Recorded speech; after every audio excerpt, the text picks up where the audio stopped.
Like any other church, we should be seeking God's will and purpose for us here in Knob Noster. How we should be doing church, how we should be living our lives, and how we should be reaching out into the community. There are 4 significant questions that we should ask ourselves and find the answers within God's Word. The first is obvious. Who are we as a church? Secondly, what do we believe as a church? The third question is, how are we worshiping as a church? And the last and perhaps the most important question of all is, how are we doing life together as a body of believers here in Knob Noster? These 4 questions over the next few weeks will be answered as we journey through the remainder of Romans 12. So join me as we begin this journey and invite a friend. Romans chapter 12, verse 1, I beseech you, therefore, brethren, by the mercies of God, that you present your bodies a living sacrifice, holy, acceptable to God, which is your reasonable service. And do not be conformed to this world, but be transformed by the renewing of your mind, that you may prove what is that good and acceptable and perfect will of God. For I say, through the grace given to me, to everyone who is among you, not to think of himself more highly than he ought to think, but to think soberly, as God has dealt to each one a measure of faith. For as we have many members in one body, but all the members do not have the same function. So, we being many are one body in Christ, and individually members of one another, having then gifts differing according to the grace that is given to us. Let us therefore, if prophecy, let us prophesy in proportion to our faith. Or ministry, let us use it in our ministering. He who teaches, in teaching. He who exhorts, in exhortation. He who gives, with liberality. He who leads, with diligence. He who shows mercy, with cheerfulness. Let's pray. Father, once again, I can't help but read this and am reminded of what a good God you are, of such abundant grace and mercy, the amazing miracle that you perform, quite honestly, of bringing together such different people, different temperaments, different personalities, different views, and uniting us all in Christ, equipping us to fit within that church family based on what your will is. Now, Father, I just ask that you pour your grace out on us once again. I pray that you keep the ladies safe that are helping downstairs and preparing the meal for this afternoon. And Lord, may the fellowship that we experience today be pleasing and honoring to you. For it's in your name we pray. Amen. Romans chapter 12. And, we started last week in looking and examining who we are as a church family. And we're going to be doing that for the next few weeks. It's easy to forget who we are. We can get so caught up in just doing things. We can get so caught up in programs, or we can get caught up in trying to get people to fill the pews up that we forget who we are. And this isn't a new problem. Paul was addressing this to all the church at Rome. Look at verse 3 for a minute, because he begins to address and say, this is how you stay on track.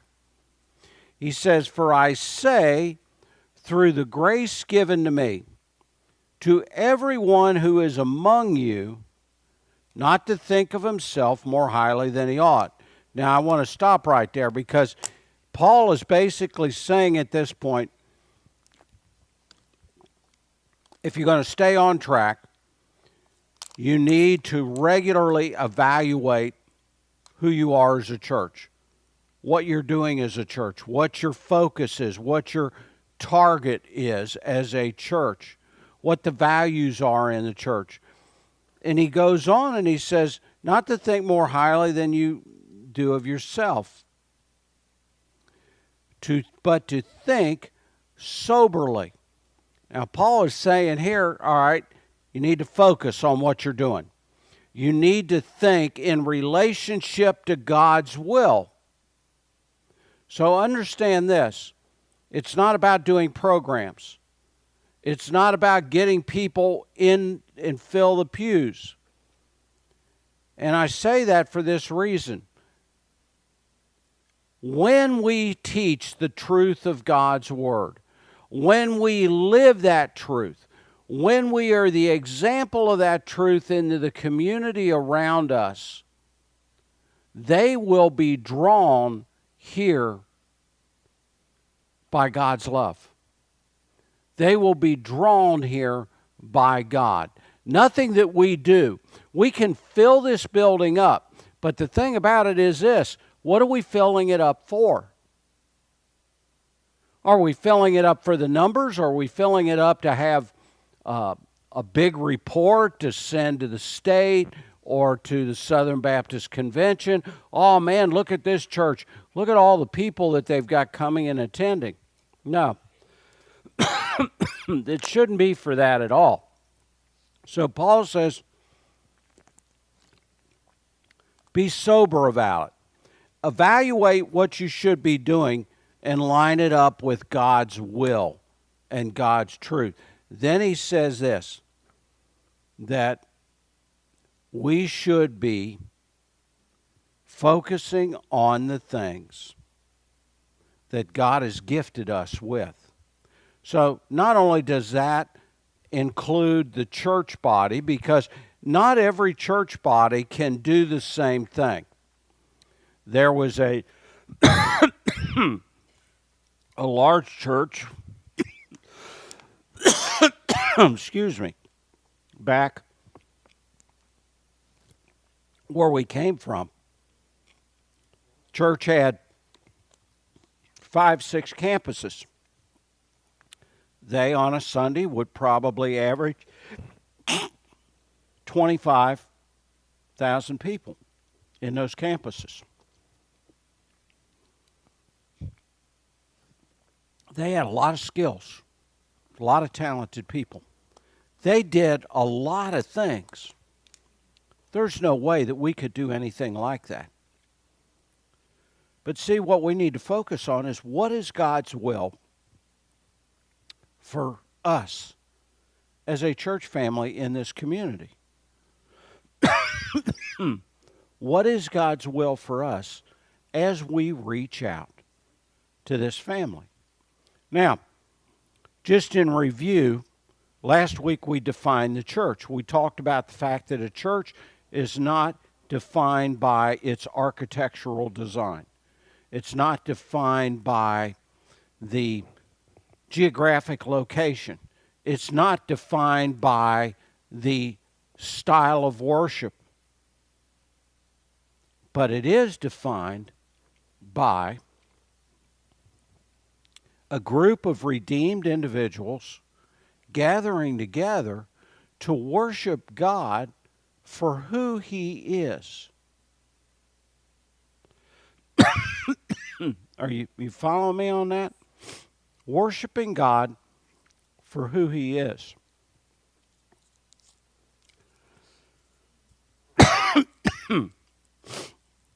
So Paul goes on here and he says in verse 4, "For as for we have many members." Now, again, Paul points out, a church is made up of different individuals.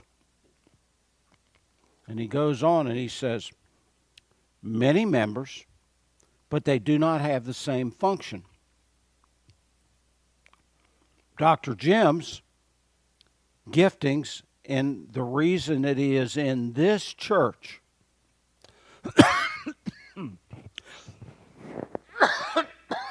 is different than Glenn's or Terry's or Perry's. They're all different. Verse 5 says, "So we, having many, are of one body." The uniqueness here is that while we're different people, we're united together. And being united together, we function with the same purpose in mind, with the same value system in mind. Jim loves the kids. He comments every week about the thundering herd, the patter, the noise of little feet, not the patter, but the rumble of little feet here. And that's a wonderful thing. Glenn, a trustee, is a valuable part of this church family. If I need to know about the business of this church or the history of this church, I know right where to call. If I'm having trouble with my internet here at the church, I can call Perry. And Perry can help me get it fixed. If we want to plan a meal, if the ladies want to plan, or if Robin wants to plan a dinner with the ladies, she probably will talk to Emma. Because Emma loves serving down in the kitchen. At least that's been my experience, that she loves serving in the kitchen. She was here at 7 o'clock yesterday morning. And she was here early this morning again, her and Peggy both. They love serving in that area. Each one of us have different giftings.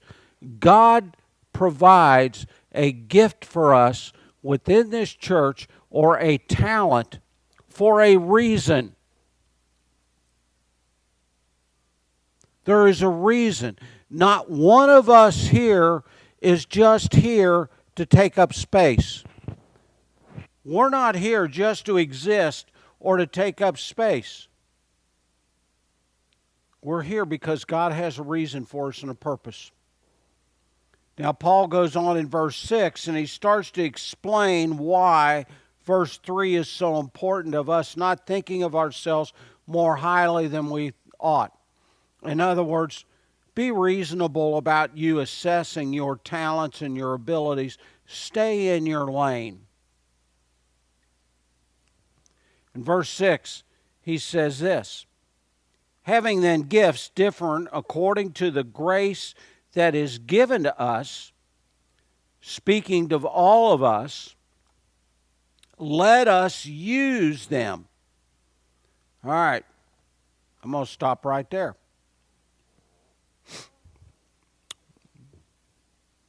Paul's saying God has gifted you for a reason. There is no excuse to sit back and do absolutely nothing. God does not create church as a spectator sport. Y'all understand what I mean by that? Church is not created as a spectator sport. He has given every one of us talents, giftings for different things. Whether it is vacuuming the floors, counting the money, greeting people as they come in, making coffee, cooking meals, shaking hands, praying with each other, encouraging each other, teaching, And then Paul begins to start describing. And he says, if prophecy, let us prophesy in proportion to our faith. In other words, don't get carried away with it. Don't go overboard. Verse 8, he who exhorts in exhortation, he who gives with liberality, he who leads with diligence. He also shows mercy with cheerfulness. Now, Paul here has described just a few of the giftings and talents that God provides within a church. This, by no means, is an exhaustive list. And we're going to come back to this next week, but what I want you to do now is I want you to turn to Colossians chapter 3. And as we look at Colossians chapter 3, I want you to be thinking about this. How do we display the gospel here in Knob Noster? When you are at an event here,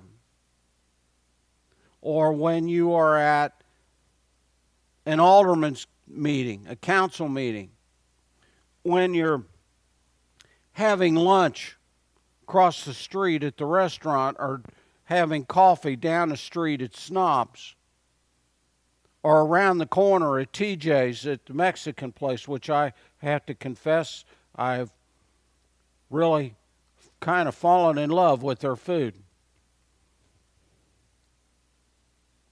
Whatever it is, how are you displaying the gospel to people in this community? Not only how are we displaying the gospel in how we live daily in this community, but how is it displayed in the life of this church? How we care for each other, how we treat each other, how we are forgiving of each other, how we let go of things that hurt us, that others have, the actions of others that maybe have hurt us. How long does it take you to let go of it? You know, it's interesting that unforgiveness, in my experience, has been one of the greatest cancers in causing division within a church today. And the unwillingness to forgive is like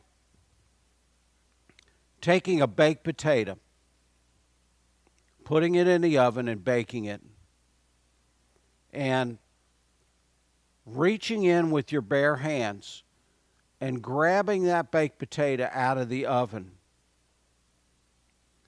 holding it in your hand. What's going to happen to it? Yeah, you're going to get burned.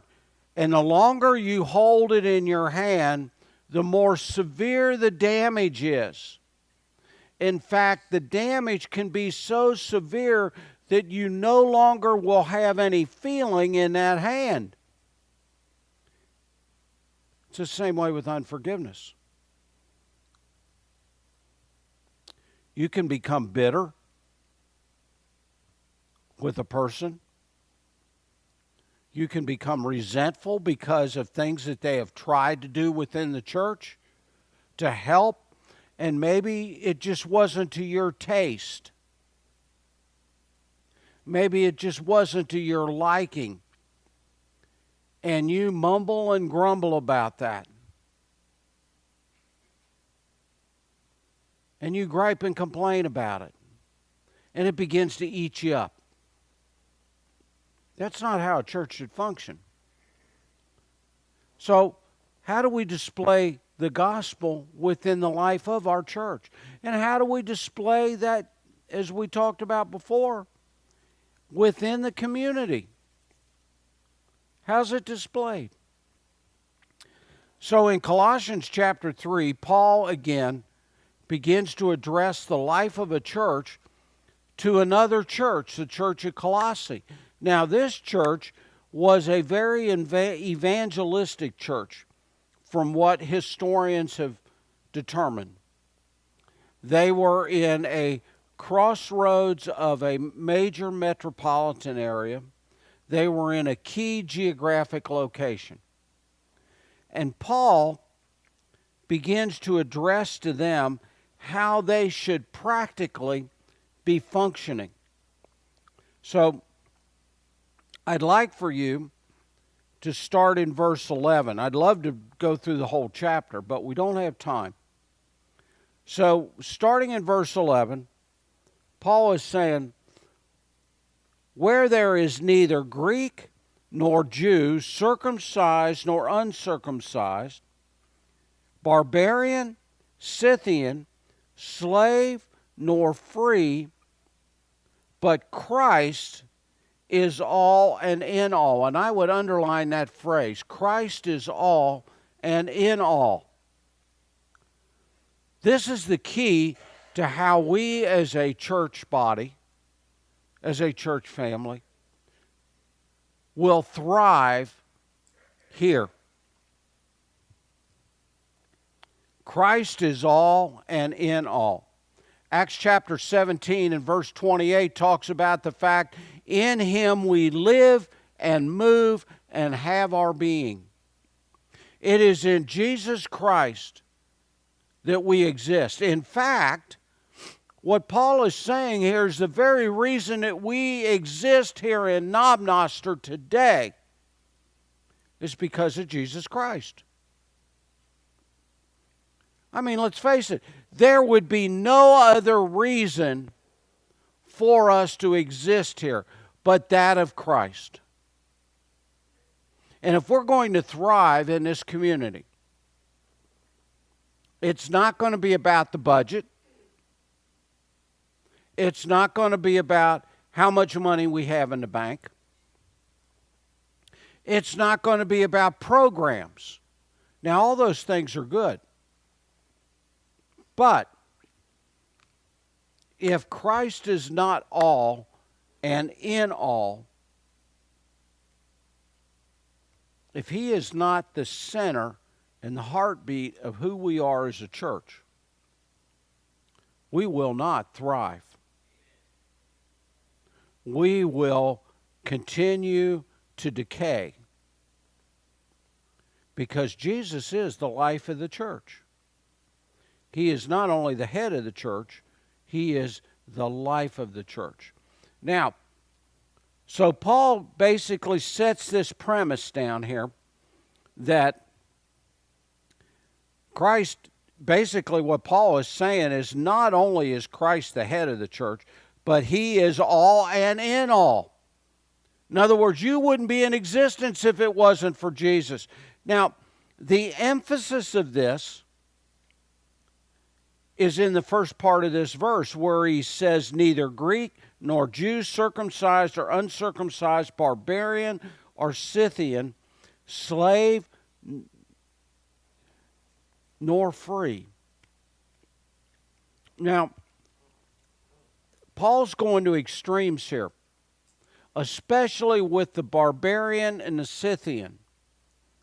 Now, those of you who are Star Wars fans, this is not the Sith that's in the evil guy in the Star Wars movies.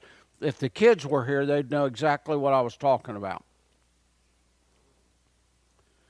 Scythians were the worst of the worst. They talk about barbarians. The Scythians were the worst of the worst. The Scythians were ones that the barbarians even feared because of how evil and corrupted their culture and customs were. And what Paul is saying is this: even they can be brought around to Christ because Jesus is all and in all. So Paul sets these boundaries that nothing else will work but to have Jesus as in the heartbeat of everything that we do as a church. And I'm going to keep referring back to our church because I want you to understand This is what we are all about, is reaching this community. And what is important for us to recognize is how we reach this community. Now look at verse 12 now. Paul has set the tone, then he goes, therefore. So since Christ is all and in all, as the elect of God, which is you and I, holy, which is set apart for God, beloved, which states to our status with God of how He views us. So we are the elect of God. In other words, we are part of God's family. We are members and citizens of heaven. Holy. God has set us apart for a particular purpose. Romans 8:28 says, for we know that all things work together for good to them that love God, to them that are called according to His purpose. So Paul is basically saying, all right, your status is you're a citizen of heaven. We're the elect. We are holy. We are set apart for God's plan.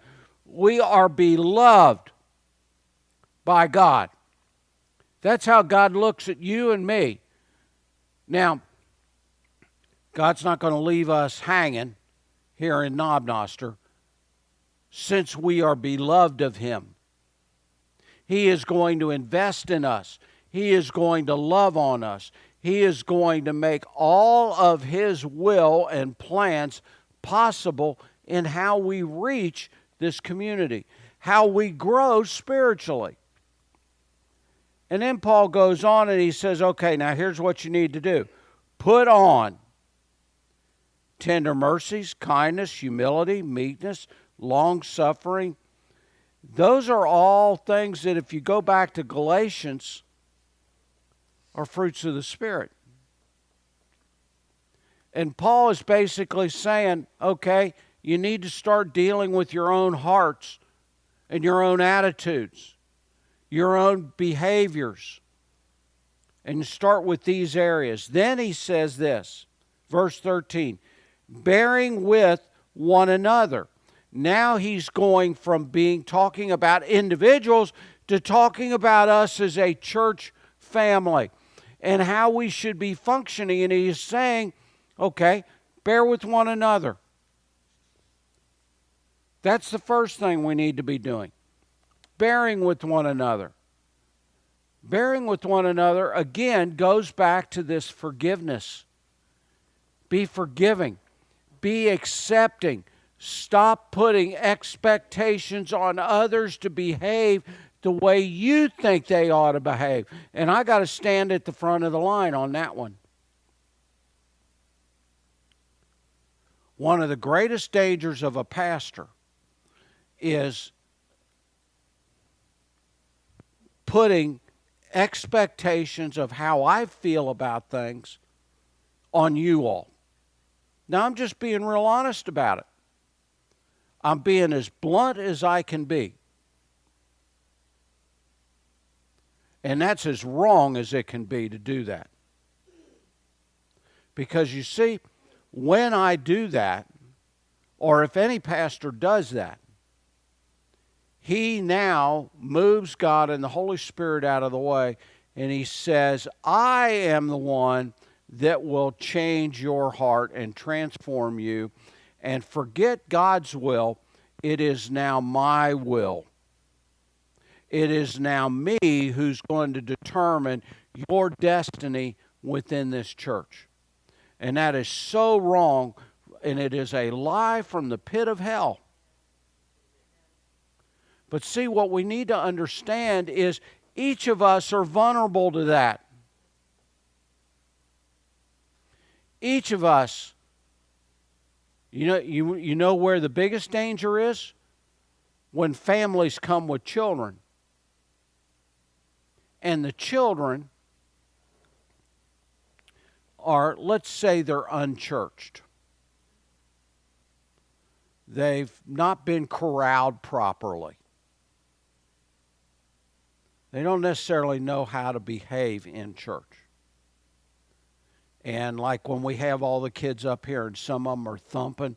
I know none of you have ever noticed the thumping on the stage, or the fidgeting, or the jumping back and forth, or the things that children do.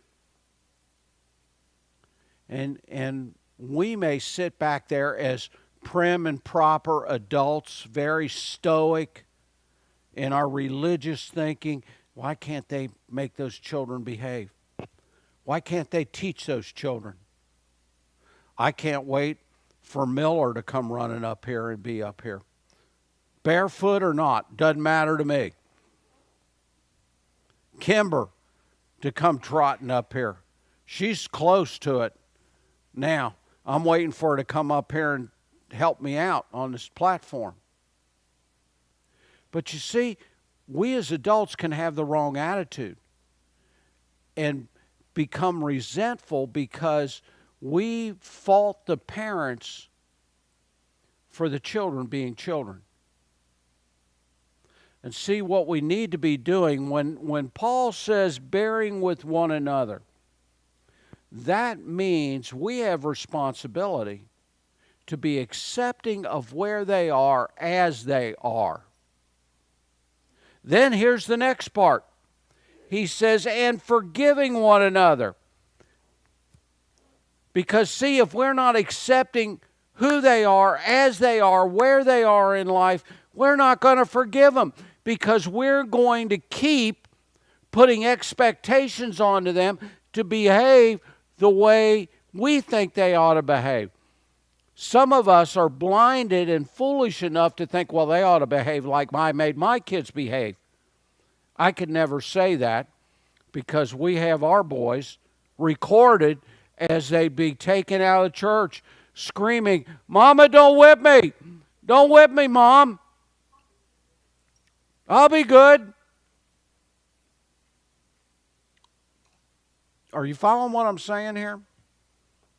I understand that this is probably not a great theological message, but it is a message that we need to remember in how we should be behaving and functioning as a church family. So he goes on here and he says, okay, bearing with one another, forgiving one another. And by the way, that doesn't include just kids.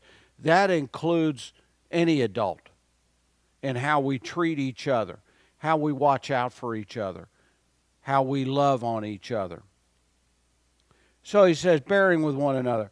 If anyone has a complaint against another, and what's Paul say? Let's go back to the beginning of it where he says forgiving one another. And then he says, if anyone has a complaint against another, even as Christ forgave you, so you also must do. In other words, let's do a quiz. When did Jesus forgive you? When was forgiveness given to you? At the cross. How many of you were born, with the exception of Dr. Jim and Glenn? I think they might have been around. How many of you were born to see the cross? Not a one of us. Forgiveness must always be given without expectations of reciprocation. Does that make sense to you? Now, that works the same for family members. Family that you have resentment towards, family that you haven't spoken to, you want to not be miserable in your life any longer, forgive them. Give them forgiveness. So, Paul says we need to behave like Christ. Now, folks, we can't behave like Christ and do as Christ did if Jesus is not in the heart of who we are as a church family. Can't happen. Now, look at verse 14 here. But above all these things, put on love. Now, very simply, we cannot do any of this if God's love is not in us. If we are not living and carrying God's love around with us all the time. In other words, if it has not become part of our life. Now, that's an ongoing process. That is a daily process. It's not like flipping a light switch on and it instantly happens. You know, you come in here, there are occasions throughout the week that I'll come in the sanctuary here and I'll flip the lights on. Well, when I flip the switch, the lights stay on. It's not that way with us in our humanity. We have to work on it every day to be forgiving, to be carrying that love of God around with us. But here's the thing. The more you work on that, the less you struggle with the other things in life. So that's what we have to do, is put on love. We're going to get around in Romans 12. We're going to get to verse 9 where it says to not let love be hypocritical. There is so much love that exists today that is very shallow, superficial, hypocritical. So we need to go on because I want to keep my word to the ladies downstairs. Now, Paul says, but above all things put on love, which is the bound of perfection. In other words, God's love is what completes us. Now look at verse 15. And let, in other words, when Paul says let, he's saying you've got to make a decision at this point. You and I have to make a commitment at this point as a church family and as individuals to let the peace of God rule in your hearts. In other words, there needs to be within us this peace of God that governs our actions. Now, I'll give you a little hint. If you want to understand how the peace of God governs our actions, you could flip back to Proverbs 3, 5, and 6. Trust in the Lord with all your what? Heart. And lean not into your own what? Understanding. You can take that word understanding and put the word reasoning in there. So now, trust in the Lord with all your heart. In other words, trust in the Lord with everything that you are. And lean not in your own reasoning. In all your ways acknowledge who? Right. See, if you're acknowledging God in everything, you're not going to be all torqued and bent out of shape and bothered because somebody puts the wrong flowers up here. Which, by the way, I love the decorations up here for fall. They're not gaudy. They're tasteful. They're great. But in times past, Robin and I have been in churches that people would look at and say, why are you doing that? We shouldn't do that. That's an awful color. Well, nobody asked me my opinion on this.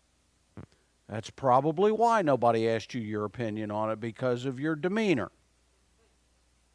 But see, if you're focusing on God, if I am focusing on God, those things do not matter.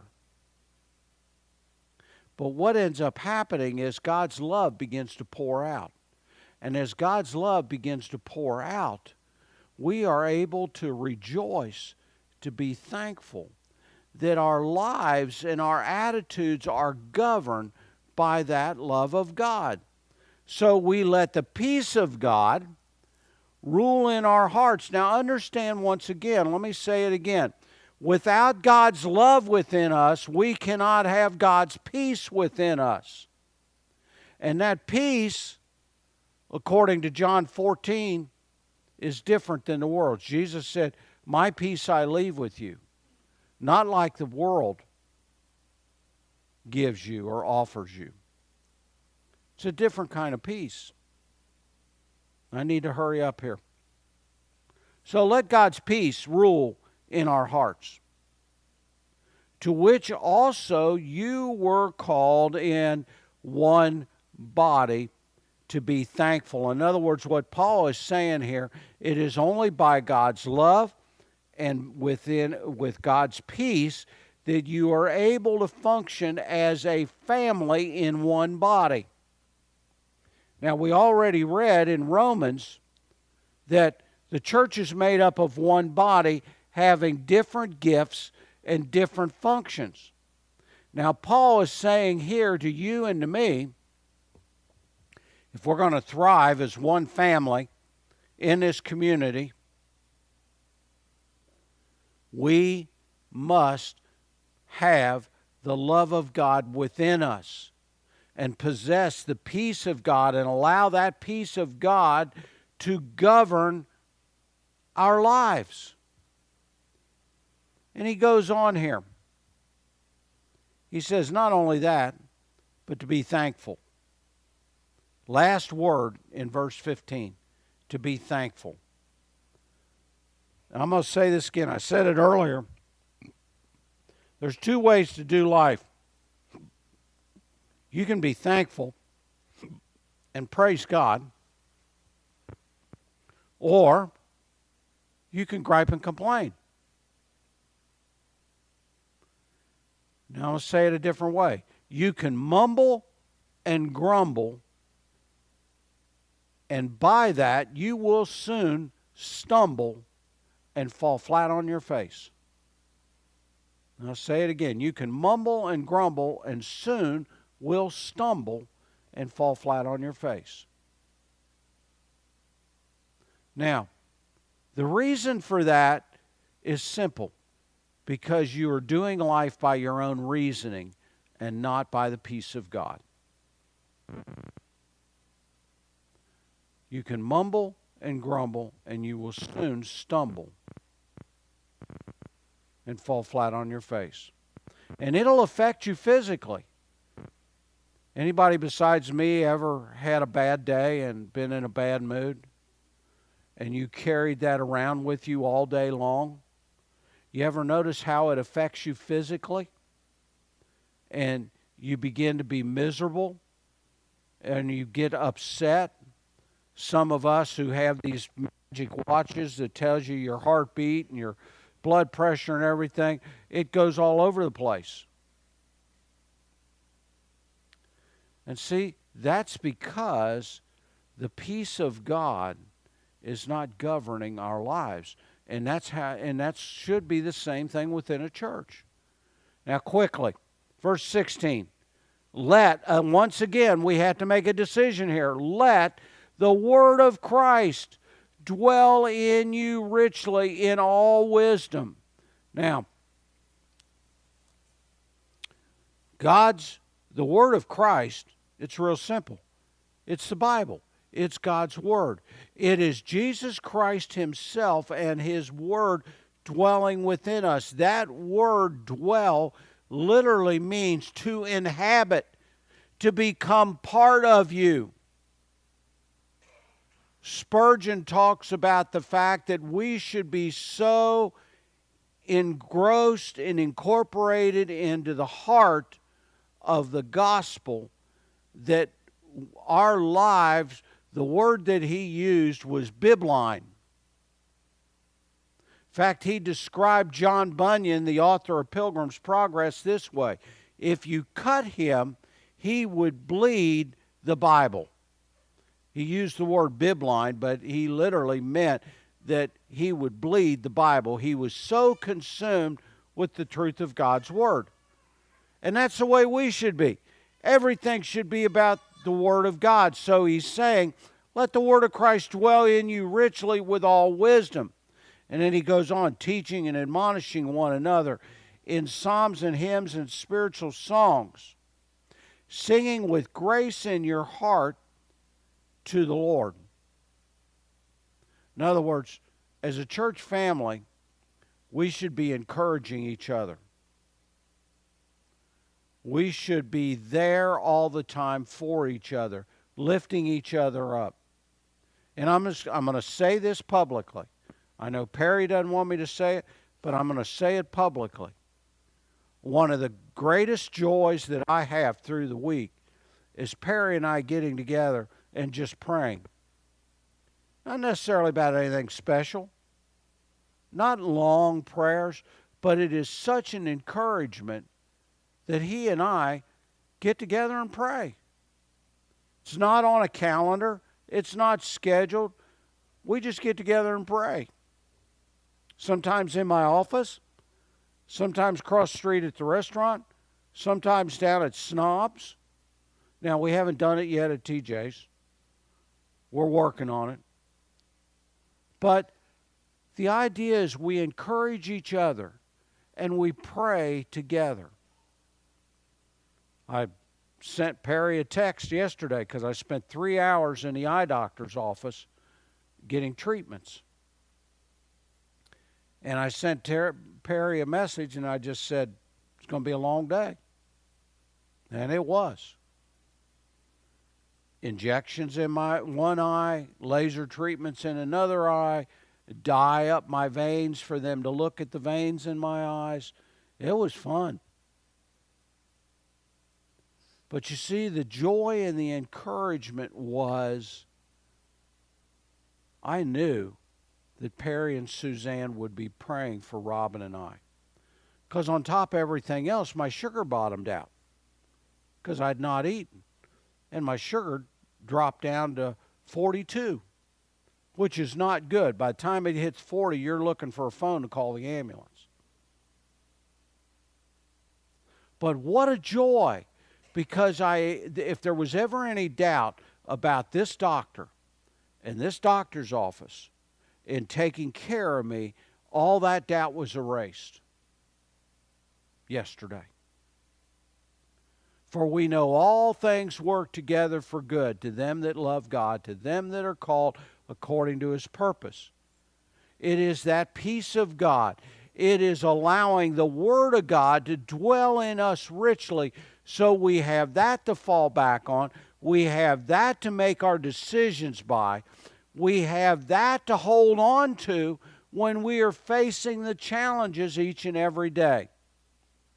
Now, verse 17, and we're going to close. And whatever you do, now that can either be a personal pronoun of you singularly by yourself, or as a church family, whatever we do in word or in deed, in other words, whatever we say out there in the community, the words that come out of our mouth, the actions that we take, however we behave, whatever you in word or in deed, do all in the name of the Lord Jesus, giving thanks to God the Father through Him. We should be a church that rejoices. This may sound odd, and I want to get down off this platform if I can figure out how to turn these lights off. And I want to take a minute and talk to you personally.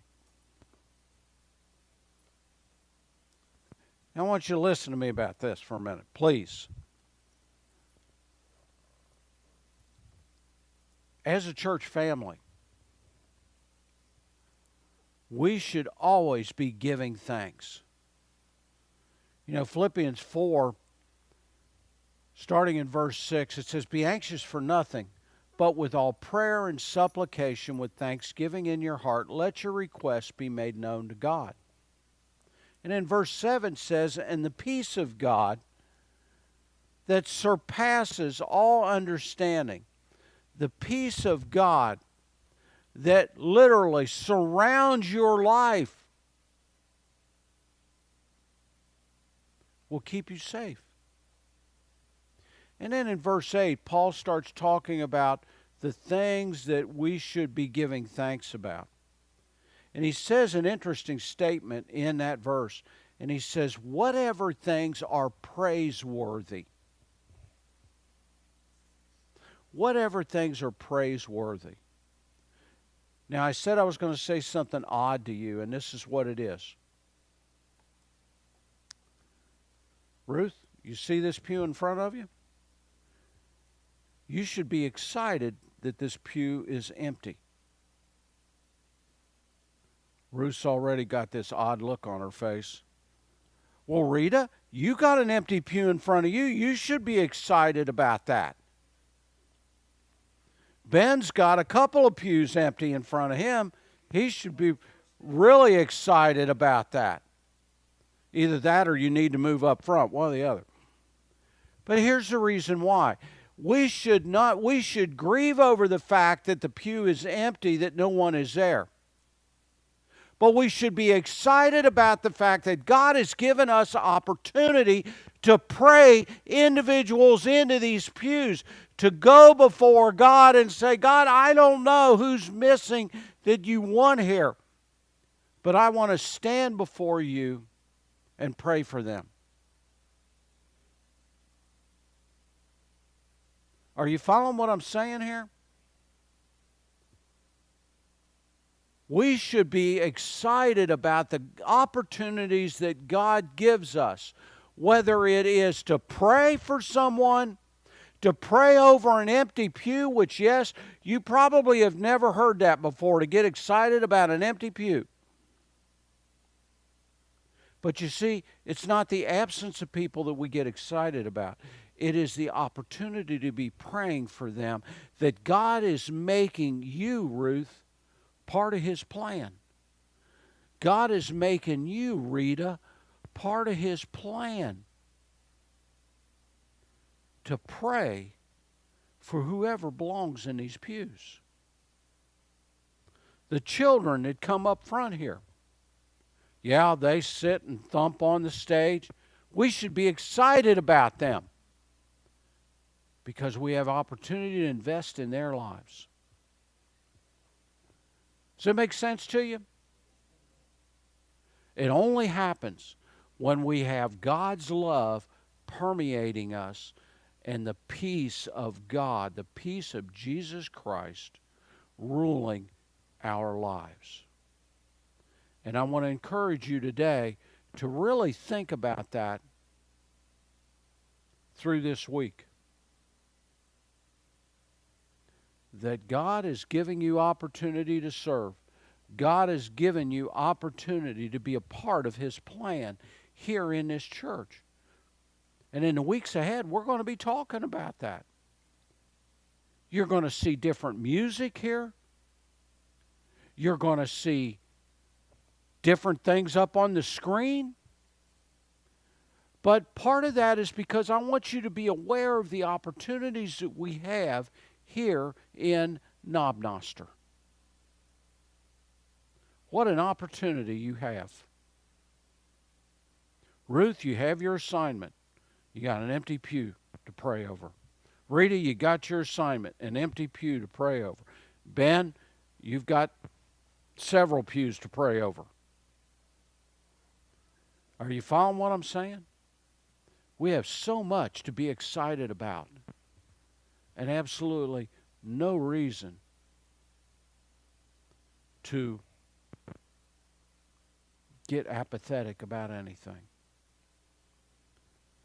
So let's stand if we're able, and we're going to pray and dismiss. If you need prayer or you want to talk to me afterwards, Robin and I will be here. But I'm thrilled that you're here. Again, hopefully you will stay and fellowship with us and have a meal with us. It's always good when we have that. Father, again, once again, we just thank you for opportunities that you give us. We thank you for how we can rejoice in you, even though the world has lost its mind. Now, Lord, give us opportunity this week to share your love. Give us opportunity this week to encourage others For it's in your name we pray. Amen. All right, I know that they're going to have food ready downstairs, so don't trample each other, but go down there and dig in probably when we go down.